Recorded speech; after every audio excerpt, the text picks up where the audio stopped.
பேச்சுவார்த்தைகளுக்கான ஈரானுடைய தூதுக்குழுவினர் வருவார்கள் என்று இன்றைக்கு இஸ்லாமாபாத் எதிர்பார்க்கிறது என்பது நமக்கெல்லாம் தெரியும். இன்னைக்கு நைட்டுக்கு ஈரானுடைய தூதுக்குழு போவதற்கு வாய்ப்பு இருக்குது. ஆல்ரெடி அமெரிக்காவுடைய தூதுக்குழு கிளம்பிட்டாங்க. இந்த தாக்குதல்கள் இந்த யுத்த நிறுத்தத்தில் மிகப்பெரிய ஒரு சங்கடத்தை உண்டாக்க போகிறது.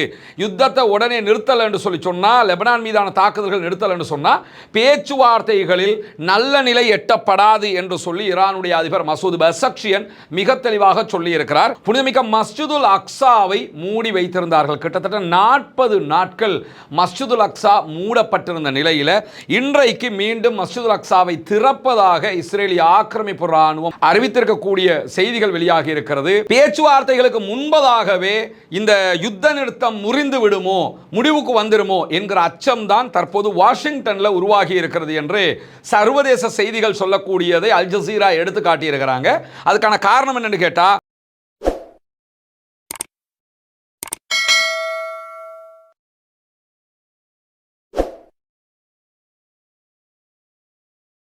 அன்பிற்கினிய சகோதர சகோதரிகளை நம் அனைவர் மீதும் ஏக இறைவனுடைய அமைதியும் கருணையும் உண்டாகட்டுமாக என்கிற உயரிய பிரார்த்தனைகளோடு பாலஸ்தீன மீதான இஸ்ரேலிய ஆக்கிரமிப்பு இராணுவத்தினுடைய 2 ஆண்டு கால யுத்தம் தற்போது யுத்த நிறுத்தமாக மாற்றப்பட்டு இன்றோடு 181வது நாட்களை நாம் தாண்டி கொண்டிருக்கக்கூடிய இந்த தருணத்தில் இஸ்ரேல் அமெரிக்கா இணைந்து ஈரான் மீது நடத்திய கொடூர தாக்குதல்கள் தற்போது ஒரு யுத்த நிறுத்தமாக மாற்றப்பட்டிருக்கிறது. எதிர்வருகிற 2 வாரங்களுக்கு இந்த யுத்த நிறுத்தம் தொடரும், தற்காலிக யுத்த நிறுத்தம் தொடரும் என்று அறிவிக்கப்பட்டிருக்கக்கூடிய சூழல்ல நாளைய தினம் பாகிஸ்தான் தலைநகர் இஸ்லாமாபாத்தில் மிக முக்கியமான பேச்சுவார்த்தை நடத்தப்பட இருக்கிறது. அமெரிக்க அதே போன்று ஈரானிய முக்கியஸ்தர்கள் அந்த பேச்சுவார்த்தையில் பங்கெடுக்க இருக்கிறார்கள். இப்படியான சூழல்ல இந்த யுத்த நிறுத்தத்தை உலக நாடுகள் எல்லாமே வரவேற்றுக் கொண்டிருக்கக்கூடிய காட்சிகளை நம்ம பார்க்கிற அதே நேரம் அதே அளவுக்கு எல்லா உலக நாடுகளுக்கும் ஒரு மிகப்பெரிய பயமும் தொற்றிக் கொண்டிருக்கிறது. காரணம் என்னன்னா, தற்போது தொடர்ச்சியாக லெபனான் மீது இஸ்ரேலிய ஆக்கிரமிப்பு ராணுவம் தாக்குதல்களை நடத்தி வருகிறது. ஈரான் மிக தெளிவாக யுத்த நிறுத்தம்னா ஈரான் மீதும் லெபனான் மீதும் யுத்த நிறுத்தம் என்று வாதிட்டுக் கொண்டிருக்கிறது. அதனால பாகிஸ்தானும் லெபனானையும் உள்ளடக்கியதுதான் யுத்த நிறுத்தம் என்று சொல்லுகிற அதே நேரம் திடீரென அமெரிக்கா லெபனான் அதுக்கு சம்பந்தம் இல்லைன்னு இஸ்ரேல் சொல்லுகிற வாதத்தையே சொல்லிக் கொண்டிருக்கிறது. எனவே முதல்ல நாளைக்கு பேச்சுவார்த்தைகள் நடக்குமா என்கிற கேள்விகள் எல்லாம் எழுகிற அளவுக்கு ஒரு மிகப்பெரிய சங்கடமான நிலை எல்லா தரப்பிலும் உருவாகி இருக்கக்கூடிய சூழல்ல இன்றைக்கு என்னவெல்லாம் நடந்து கொண்டிருக்கிறது என்கிற செய்திகளை தான் நம்ம பார்க்க இருக்கிறோம். நமக்கெல்லாம் தெரியும், ஈரான் மீதான இந்த தாக்குதல்களுக்கு மத்தியில் திடீரென இஸ்ரேலிய ஆக்கிரமிப்பு ராணுவம் இந்த யுத்தத்தை பயன்படுத்தி புனிதமிக்க மஸ்ஜிதுல் அக்ஸாவை மூடி வைத்திருந்தார்கள். கிட்டத்தட்ட 40 நாட்கள் மஸ்ஜிதுல் அக்ஸா மூடப்பட்டிருந்த நிலையில் இன்றைக்கு மீண்டும் மஸ்ஜிதுல் அக்ஸாவை திறப்பதாக இஸ்ரேலிய ஆக்கிரமிப்பு ராணுவம் அறிவித்திருக்கக்கூடிய செய்திகள் வெளியாகி இருக்கிறது. உண்மையிலேயே இஸ்லாமியர்களுடைய 3வது புனித தலம் மூடப்பட்டிருந்தது. அல்ஹம்துலில்லாஹ் தற்போது அது திறக்கப்பட்டிருக்கிறது என்கிற மகிழ்ச்சியான செய்திகள் வெளியாகி இருக்கக்கூடிய சூழல்ல இஸ்ரேலோடு நேரடி பேச்சுவார்த்தைகளுக்கு நாங்கள் தயாராக இருக்கிறோம் என்கிறது லெபனான். ஏன்னா இஸ்ரேல் லெபனானோட நேரடி பேச்சுவார்த்தைகளை பண்ணாமல் அமெரிக்கா வழியாகத்தான் பண்ணிக்கிட்டு இருந்தாங்க. இப்போ நடக்கக்கூடிய இந்த யுத்தத்தில் நேரடி பேச்சுவார்த்தைக்கு நாங்கள் தயாராக இருக்கிறோம் என்று சொல்லி லெபனான் சொல்லி இருக்கிறது. ஆனால் லெபனானுடைய பேச்சை எந்த அளவு தூரம் இஸ்ரேல் மதிக்கப் போகிறது என்கிற கேள்விகளும் எழக்கூடிய சந்தர்ப்பத்தில் தான் லெபனான் மீதான இஸ்ரேலிய தாக்குதல்கள் அமெரிக்காவுடனான யுத்த நிறுத்த ஒப்பந்தத்தை மீறுகிறது என்று மீண்டும் மீண்டும் எச்சரிக்கை விடுத்துக் கொண்டிருக்கிறது ஈரான். லெபனான் மீது நேற்றைய தினம் வெறும் 10 நிமிடங்களில் 160 குண்டுகளை இஸ்ரேலிய ஆக்கிரமிப்பு ராணுவம் போட்டிருந்தது. அதில் 300க்கும் மேற்பட்ட அப்பாவிகள் கொல்லப்பட்டிருந்த அதே நேரம் இன்றைக்கும் அவர்கள் மிக கடுமையான தாக்குதல்களை லெபனானுடைய பகுதிகள் மேலே நடத்துகிறாங்க. இந்த வரைபடத்தை இன்னைக்கு அல் ஜசீரா வெளியிட்டிருக்கிறாங்க. இதில் இந்த ரெட் கலரில் குறிக்கப்படுகிற எல்லா பகுதிகளில் இருந்தும் மக்கள் வெளியேற வேண்டும் என்று சொல்லி இஸ்ரேலிய ஆக்கிரமிப்பு ராணுவம் அறிவித்திருக்கிறது. இங்கே நீங்கள் பார்க்கலாம், லிட்டானி ரிவர் ஏரியாவில் இருந்து நபாதியா உள்ளிட்ட மிக முக்கியமான பகுதிகளில் இருந்து மக்கள் வெளியே, இதெல்லாம் சின்ன சின்ன கிராமங்கள், அதிலிருந்து வெளியேறணும் என்று இருக்கிறாங்க. அதே மாதிரி இந்த பக்கமாக பார்த்தீங்கன்னா பெக்கா பள்ளத்தாக்கு பகுதிகள், இந்த பகுதிகளில் இருந்து மக்கள் வெளியேறணும், பெய்ரூத்தில் இருந்து வெளியே போங்க அப்படின்னு சொல்லியிருக்கிறாங்க. இல்லைன்னா எல்லா பகுதிகள் மேலேயும் தாக்குதல் நடத்துவோம் அப்படின்னு. இது வேணும்னே இந்த யுத்த நிறுத்தத்தை தடுக்கிறதுக்காக, யுத்த நிறுத்தத்தை நாசமாக்கிறதுக்காக இஸ்ரேல் செய்யக்கூடிய ஒரு முக்கியமான வேலை. ஏன்னா இந்த யுத்தம் நடந்தால் தான் இஸ்ரேலுக்கு லாபம். யுத்தம் நடந்துகிட்டே இருக்கணும், அவங்க எலெக்ஷன் வைக்காம பின்னாடி போய்கொண்டே இருக்கலாம், அந்த நாட்டுக்குள்ள மாதத்துக்குள்ள பெஞ்சமின் நெத்தனியாஹுவுடைய அரசியலை பாதுகாக்க முடியும் ஒன்று. அதே நேரத்தில் இந்த யுத்தம் நடக்க நடக்க என்ன ஆகும்னு கேட்டால் அமெரிக்காவுடைய பலம் குன்றுகிற நேரத்தில் இஸ்ரேலுடைய பலம் அதிகரிக்கும் என்று அவர்கள் நம்புகிறார்கள். இதுக்கெல்லாம் சேர்த்து தான் என்ன செய்கிறாங்கன்னு கேட்டால் வேணுமென்று இந்த தாக்குதல்களை நடத்தி கொண்டே இருக்கிறார்கள்.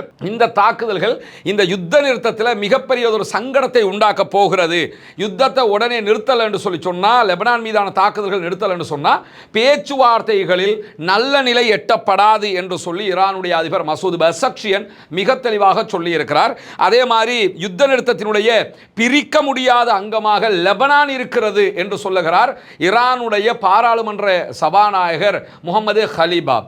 இவங்க எல்லாமே இப்ப ஈரானில் இருக்கக்கூடிய மிக முக்கியமான அரசியல் தலைவர்கள், ஜனாதிபதி, பாராளுமன்ற சபாநாயகர் எல்லோருமே என்ன சொல்றாங்கன்னா, லெபனான் மேல நீங்க அட்டாக்க நிறுத்தலைன்னா ஈரானுக்கும் உங்களுக்கும் மட்டும்தான் யுத்த நிறுத்தம் ஆகாது, லெபனான் மேலே தான் யுத்த நிறுத்தம் வரணும், இல்லைன்னா நாங்கள் யுத்தத்தை நிறுத்த மாட்டோம், திரும்ப சண்டை பிடிப்போம் அப்படிங்கிறாங்க. அவங்க திரும்ப சண்டை பிடிக்க வந்துட்டாங்கன்னா ஹொர்முஸ் மூடப்பட்டது மாதிரியே இருக்கும். எல்லா நாடுகளுக்கும் அது பெரிய ஒரு சங்கடத்தை உண்டாக்கிரும்ங்கிறதுனால உடனடியாக இன்றைக்கு பல நாடுகளும் இது தொடர்பாக கருத்து சொல்லி இருக்கிறது. பிரான்சினுடைய வெளிவிவகார அமைச்சர் வெளியிட்டிருக்கக்கூடிய அறிவிப்பில் யுத்த நிறுத்தம் லெபனானுக்கும் பொருந்த வேண்டும் என்று மிக தெளிவாக பிரான்ஸ் சொல்லி இருக்கிறாங்க. அதே மாதிரி பிரிட்டன் வெளியிட்டிருக்கக்கூடிய அறிவிப்பிலையும் யுத்த நிறுத்தத்தில் லெபனான் இன்க்ளூட் ஆகணும், லெபனானை தனியை விட்டுட்டு யுத்த நிறுத்தம் வந்துடாதீங்க, அப்படி செய்யக்கூடாது, நாங்கள் ஏற்றுக்கிற மாட்டோம் இருக்கிறாங்க.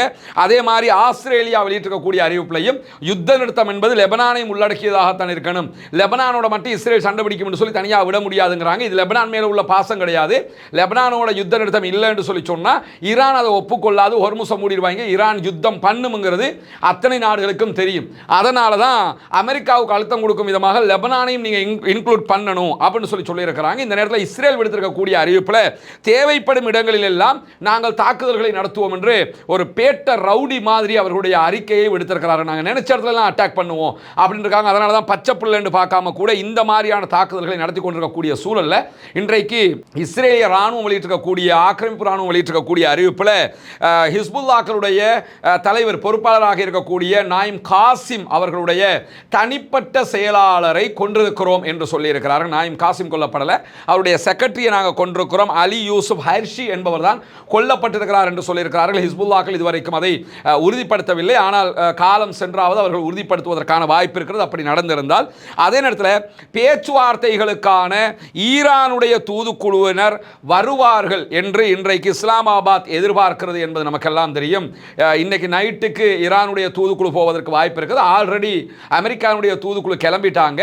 ஈரான் 2 நாட்களுக்கு மொத்த நாட்டையுமே ஷட் டவுன் பண்ணியிருக்கிறாங்க. லாக் டவுன் பண்ணுவாங்கல்ல, கொரோனா காலத்துல எல்லாம் லாக் டவுன் பண்ணியிருந்தாங்களே, யாரும் நகர முடியாதுன்னு சொல்லி, அது மாதிரி பாகிஸ்தான் முழுவதுமே 2 நாட்களுக்கு லாக் டவுன் பண்ணப்பட்டிருக்கிறது. யாரும் தேவையில்லாமல் வெளியே நகர முடியாது. காரணம் என்ன, இது அவ்வளவு முக்கியமான பேச்சுவார்த்தைங்கிறதுனால. ஏன்னா இந்த பேச்சுவார்த்தையினுடைய வெற்றி என்பது பாகிஸ்தானுக்கு வரலாற்று வெற்றியாக மாறப்போகிறது. உண்மையிலேயே இந்த பேச்சுவார்த்தை வெற்றி அடைஞ்சதுன்னு சொன்னா இந்தியாவுக்கு அது மிகப்பெரிய ராஜ்ய ரீதியிலான தோல்வியாகவும் பாகிஸ்தானுக்கு மிகப்பெரிய சலுகைக்கான வெற்றியாகவும் மாறிவிடும் என்பதும் இந்த இடத்துல கவனிக்க வேண்டிய ஒரு முக்கியமான நிலையாக இருக்கும்போது, லெபனான் குறித்த அமெரிக்க பாகிஸ்தான் முரண்பாடுகளுக்கு மத்தியில் வாஷிங்டன்ல ஒரு பதட்டம் நிலவுகிறது என்கிற செய்திகளும் இன்றைக்கு வெளியாகி இருக்கிறது. காரணம் என்னன்னு கேட்டா, இந்த பேச்சுவார்த்தைக்கு அமெரிக்காவுடைய தூதுக்குழு வந்துகிட்டு இருக்கிறாங்க, ஈரானுடைய தூதுக்குழுவும் வந்து சேர்ந்துருவாங்க. இந்த சூழல்ல பேச்சுவார்த்தைகளுக்கு முன்பதாகவே இந்த யுத்த நிறுத்தம் முறிந்து விடுமோ, முடிவுக்கு வந்துருமோ என்கிற அச்சம் தான் தற்போது வாஷிங்டன்ல உருவாகி இருக்கிறது என்று சர்வதேச செய்திகள் சொல்லக்கூடியதை அல் ஜசீரா எடுத்து காட்டியிருக்கிறாங்க. அதுக்கான காரணம் என்னன்னு கேட்டா, பேச்சுவார்த்தைகள் தொடங்குவதற்கு அடிப்படையாக லெபனானும் இந்த பேச்சுவார்த்தையில் அமைதி ஒப்பந்தத்தில் இன்க்ளூடட் அப்படின்னு சொல்லி ஈரான் சொல்லி கொண்டிருக்கிறாங்க. அதே நேரத்தில் இஸ்ரேல் இல்லை, லெபனானை சேர்க்க முடியாதுன்னு சொல்லி கொண்டிருக்கிறாங்க. ஆனால் பாகிஸ்தான் விடுத்த அறிவிப்பில் அமெரிக்காவினுடைய இந்த சமாதான பேச்சுவார்த்தைகளில் யுத்த நிறுத்தத்தில் லெபனானும் இருக்கிறது அப்படின்னு சொல்லிட்டாங்க. ஏன்னா அமெரிக்கா கொடுத்த ஃபைலை தானே அவங்க ஈரானுக்கு ஒப்படைச்சாங்க. அந்த பேச்சுவார்த்தை முக்கியமான விதிகளில் லெபனான் இருக்கிறது என்று பாகிஸ்தான் சொன்னதுக்கு பிறகு அமெரிக்க அதிபர் என்ன செய்கிறார்னு கேட்டால், இஸ்ரேல் சொல்கிற மாதிரி லெபனான் இன்க்ளூட் ஆகலைங்கிறார். எனவே இப்பொழுது இஸ்ரேலுக்கும் ஈரானுக்கும் இடையில முரண்பாடு என்பதை தாண்டி அமெரிக்காவுக்கும் பாகிஸ்தானுக்கும் இடையிலேயே ஒரு முரண்பாடு எட்டப்பட்டிருக்கிறது, உண்டாகி இருக்கிறது.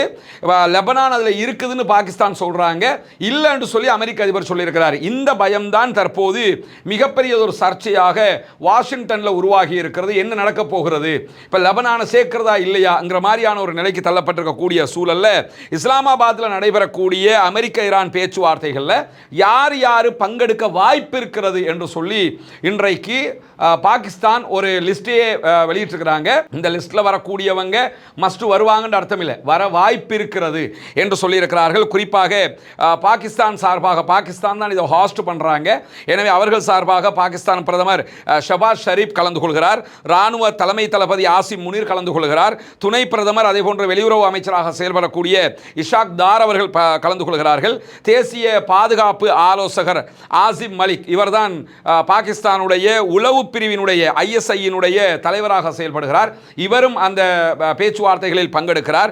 அதே போன்று அமெரிக்காவுடைய தூதுக்குழு சார்பாக அவர்களுடைய துணை அதிபர் இதில் JD வான்ஸ் கலந்து கொள்வது கன்ஃபார்ம் பண்ணப்பட்டிருக்கிறது. JD வான்ஸ் நேரடியாகவே பாகிஸ்தானுக்கு வருகிறார், அது ஒரு முன்னேற்றமும் கூட, அதை பின்னாடி நம்ம பார்க்கிறோம். அதே நேரத்தில் JD வான்ஸோடு சேர்ந்து சிறப்பு தூதர் ஸ்டீவ் விட்காஃப் கலந்து கொள்கிறார். அதே போன்று டொனால்ட் ட்ரம்பினுடைய மருமகன் இந்த பேச்சுவார்த்தைகளில் பங்கெடுத்தவராக இருக்கக்கூடிய ஜார்ஜ் குஷ்னர், இவர் ஜனாதிபதி ஆலோசகராகவும் செயல்படுகிறார். அதே நேரத்தில் அட்மிரல் பிராட் கூப்பர் கலந்து கொள்கிறார், இவர்தான் பென்ட்காமினுடைய அமெரிக்க மத்திய கட்டளையினுடைய பொறுப்பாளராக இருக்கிறார், இவர் கலந்து கொள்கிறார் என்கிற அறிவிப்புகளுக்கு மத்தியில் ஈரானிய தூதுக்குழு சார்பாக நாடாளுமன்ற சபாநாயகர் முகமது பாகர் ஹலீபாப் கலந்து கொள்கிறார், வெளியுறவு அமைச்சர் அப்பாஸ் அராக்சி, துணை வெளியுறவு அமைச்சர் மஜித் தக்கர் ஆகியவர்கள் கலந்து கொள்கிறார்கள் என்று சொல்லப்பட்டிருக்கிறது. ஆனால் இந்த ஈரானுடைய விவகாரத்தில் முகமது ஹலீபாப் கலந்து கொள்வாரா என்பது யோசிக்க வேண்டிய ஒரு விஷயமாக இருக்கிறது. பெரும்பாலும் அவர்களுடைய ஃபாரின் மினிஸ்டர் அப்பாஸ் அராக்சியும் துணை ஃபாரின் மினிஸ்டரும் தான் பங்கெடுப்பதற்கான வாய்ப்புகள் நிறையவே இருக்கிறது. ஏன்னா அடுத்தடுத்த கட்ட தலைவர்கள் எல்லோருமே ஒரே இடத்துல என்ன நம்பிக்கையில் வருவாங்க, வருகிற வழியில் என்ன நம்பிக்கை இருக்கிறது என்கிற கேள்விகள் எல்லாம் ஈரானுக்கு இல்லாமல் இல்லை. அப்படியான நேரத்தில் தான் முகமது ஹலீபாப்ங்கிறது ஜனாதிபதிக்கு அடுத்ததாக இருக்கக்கூடிய ஒரு முக்கியமான பதவி, அங்கே அவர் சபாநாயகராக இருக்கிறாரு. அது மட்டும் இல்லாமல் அவர் ஒரு எல்லா பக்கமும் ஆளுமை மிக்க ஒரு தலைவராகவும் இருக்கிறார். என்னதான் ஜனாதிபதி இருந்தாலும் ஜனாதிபதியை விட ஆளுமையான ஒரு தலைவராக முகமது ஹலீபாப் இருக்கிறாரு.